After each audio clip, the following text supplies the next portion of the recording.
Thank you very much. So a little bit controversial because I'll be talking about principles in this. Yeah, thank you very much. Essentially, just to let everyone know, just to go off the back of that. So I am Dan Willis. I'm co-founder of Wellgood. Effectively, what we're doing is we're creating a platform that can look to prevent mental health concern within businesses. And what that means is that we're looking to prevent that with engaging with employees, and AI is a huge part of that. But realistically, today my talk is around the importance of staying ethical and why it's important to us. So in today's ever-changing and growing world, artificial intelligence is quickly becoming more integrated with our everyday lives. It's known for disrupting all kinds of industries, but what is it to mean that it's done in an ethical way? In films, when something goes wrong with AI, it's usually because the AI has decided that it doesn't want to obey the humans anymore, that it's become far superior than its human creators. Hence, they must destroy them. You know, what's an AI talk without the Terminator or some form of Hollywood portrayal? I think, you know, it very much acts on those perceptions that the public really do have. But in real life, though, the AI that we actually interact with on a daily basis is not nearly as smart enough for that. It helps us find the fastest route to work, like Waze, or categorize our email based on importance, Gmail, or identify potentially fraudulent transactions through our banks. No secrets there that I personally use Halifax. They've been really, really useful where they've understood certain fraudulent activities. And if they didn't have the technology behind that, then they wouldn't be able to provide me with that warning sign. Although we've only scratched the surface of how AI and machine learning can incorporate into our day-to-day life, the ethical question is forever prevalent. What data are we using? And more importantly, how are we using it? But the limited way that AI is in its current form, it only does what we tell or program them to do. And often it's a narrow task that can often work at a superhuman level. And in the wrong hands, this could have a profound consequence on our society. Take the Facebook and Cambridge Analytica scandal as an example. The algorithmical curated chaos that surrounded the two major political earthquakes of recent history, Brexit and Trump's election. One niche task that most brands use on a regular basis. But on this occasion, this morally poor behavior may have had a significant effect on global politics. Then this paves way for the morals around social media as a whole. Has anyone seen Netflix document Social Dilemma yet? There's been a lot of public controversy surrounding it. And like many of you who are sat here now, it portrays a known problem that I've been guilty of standing by and watching, and in my previous ad life, actually selling. In simplistic terms, the problem is how the valley has grown up and how the tech that has come out of it profits from you. You are the product. The tech platforms make billions of dollars, keeping us clicking, scrolling, and sharing, just like a tree is worth more as lumber and a whale is worth more dead than alive. In the attention extraction economy, a human is worth more when we are depressed, outraged, polarized, and addicted. The attention extraction economy is accelerating the mass degradation of our collective capacity to solve global threats, from pandemics to inequality to climate change. If we can't make sense of the world while making even more consequential choices, a growing ledger of harms will destroy the futures of our children, of our democracy, and truth itself. But the real question is this a new behavior? No, the behavior is not new. People have always wanted to exploit the most vulnerable, but with new technology, it lets us behave badly, faster quicker, cheaper, easier.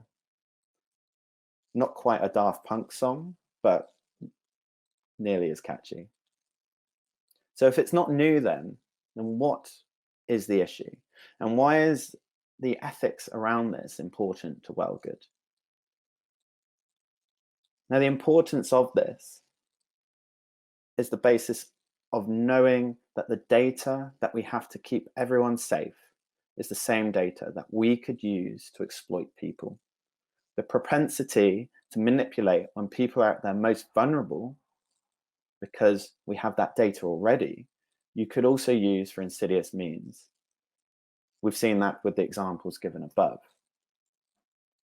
which is why we work so hard to regain that trust around technology that a lot of the behemoths have damaged. With mental health, we're often dealing and helping those who are at their most vulnerable. So that could be exploited. And what we do is this out of choice. The British Psychological Society and also the American Psychological Association have provided an ethical framework for psychologists to attempt to adhere to when conducting psychological research. Inspired by this framework, anyone who interacts with Wellgood will have the understanding of that within the ethical framework, that you will be protected from harm. So as our business is all around preventing mental health concern, this perhaps is the most important ethical principle, that all users should be protected from harm, psychologically or otherwise. And without giving away our secret sauce, we do this simply by signposting companies and employees prior to a concern arising. We give users the right to withdraw. And by doing this, it's not just about informing them that they can, but we also communicate that they can do this at any time. Confidentiality is really important. And following on from that previous point, we ensure that the results of any study or any work that we do is also confidential and follows the ethical code put forth by the British Psychological Society. Although we do provide businesses with an understanding of the impact that mental health has to their organization and ways to overcome it, they will never be able to trace any information back to an employee at any time. And for any research to be ethical, research must have been gained with informed consent from the participants. So the informed part of this ethical principle is the most important part. It's no use to gain consent from participants then when they are not informed about the true nature of the study. And we do this through our onboarding process. And prior to any employee engaging directly with Wellgood, we educate them what our role is within the company that they work at and how we hope to engage with them directly. Debriefing conducted with a participant after a study is taken place. There's a number of aims. Firstly, it aims to ensure that none of the participants have been harmed in any way of the study, and it aims to make sure that the researchers have informed consent. Thirdly, all participants an opportunity to remove their results from the study whenever they request. And finally, it allows the participants to act and ask any question about the study to make sure that they fully understand the content of it. We do this proactively during our communication with employees, asking for feedback and ensuring the employee is well and not at risk. And finally, deception is against the ethical standards set by the British Psychological Association. Deception includes misleading the participants in any way and the use of stooges or confederates for that matter. This wraps our approach. We avoid this by being transparent and open about what the employee's data is used for. By living by these principles, we're not just able to onboard customers and support them with their mental health, but more importantly, we can hold ourselves as a business to account. So, it comes back to what is the answer around this? The ethical question is always asked around technology. Realistically, what we need to do is we need to understand, how do we create trust and faith around AI in not only our clients as a B2B business, but also the public? How do we get over that lack of faith that has been created by the behemoths, the tech behemoths? Now, we need radically reimagined technology infrastructure and business models that actually align with humanity's best interests and not just the pockets of the few. We must wake up to the idea of regulating the technology that we create. And that way, it can focus on the dull and labor-intensive tasks of every day, whereas we can focus on making a real positive change in how we use it.